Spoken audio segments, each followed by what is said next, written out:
No operation was as glorious or as big or as breathtaking as Operation Sindoor. We had to carry out an immediate movement of our howitzers to that area. And the paramount important feature of this move was the secrecy. So we had to maintain that secrecy.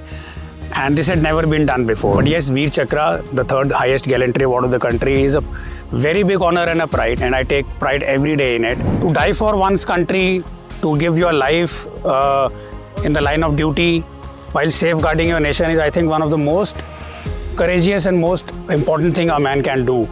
Colonel Koshank Lamba is a first-generation commissioned officer who was awarded the Vir Chakra, the nation's third highest wartime gallantry medal, for his exemplary leadership during Operation Sindoor in May last year. As India marks its 77th Republic Day, we present an exclusive interview with this young artillery officer as he traces his journey from Haryana to the National Defence Academy of Pune and explains why he believes the military is not just a career but a way of professional life. I come from an area which has a very large cantonment. So I used to, as a child, look at the Air Force aircraft flying and the Army cantonment activities happening. And it really motivated me. So somewhere around when I was in 10th class, I got really motivated to join the armed forces and become an army officer.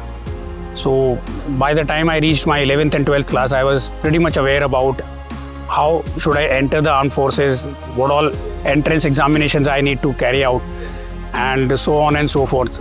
So early in the childhood, I dreamt of being an army officer. After my boards, I went for the services selection board, and thereafter I cleared that and joined the National Defence Academy as a army cadet.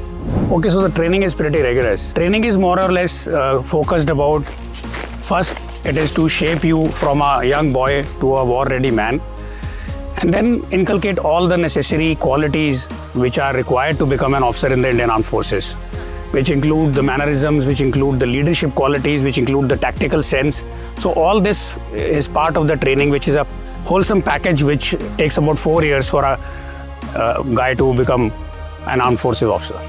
When Colonel Lamba was awarded the Vir Chakra, the award citation released by the government mentioned that he oversaw the first ever air mobilization of a howitzer battery.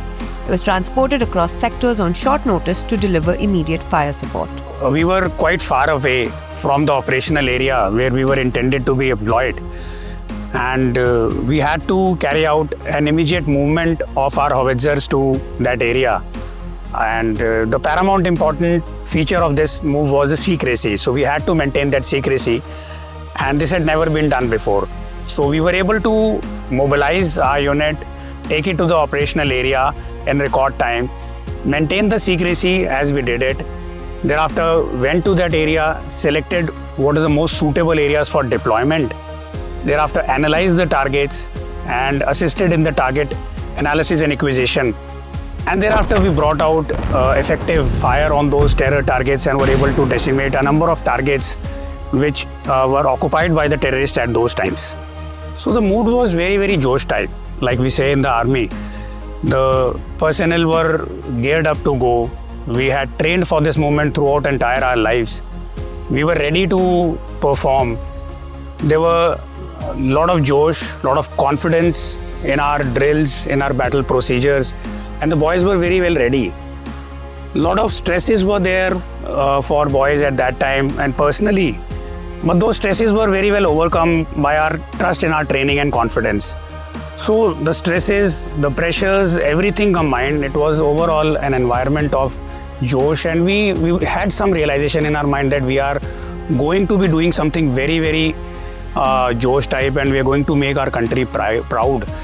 And there was also a feeling that this is an opportunity which has been given to us, for which we have been waiting for our entire lives. After the outcome came, the mood in fact even became more better, because we were told that our targets have been hit with 100% accuracy, all the slated aims have been achieved. So yes, it led to a lot of cheer, it led to a lot of josh and vigor. See, it has rightly been told as the decade of transformation for the armed forces. So in these times, we are seeing a lot of new generation equipment which is being inducted into the armed forces, which include some drones, surveillance drones, loiter munitions, kamikaze drones, satellite capabilities, electronic warfare capabilities, logistic drones. So all these capabilities combined are transforming the armed forces into a force which can not only keep an eye on the enemy in the deep areas, but also engage enemy at will in the areas which are very, very deep from the border without ever crossing it. At all levels, the Indian Army remains prepared throughout. So our only job at every point of time is to prepare and train for an upcoming war, be that a 2-front war or a 2.5 front war. Our job is always to remain prepared and fight that war successfully for our nation. And I say with a lot of confidence that Indian Army always remains prepared for that. A career in the Army, it's not a career, first of all, it's a professional way of life. So it's a 24/7 commitment. I mean, like, there are very seldom holidays, and even on the holidays you are doing something. But every army personnel I know, we have an attitude of finding happiness in small things. So we are looking for small opportunities, small chances to enjoy, unwind, spend time with the family, to die for one's country, to give your life in the line of duty while safeguarding your nation is, I think, one of the most courageous and most important thing a man can do.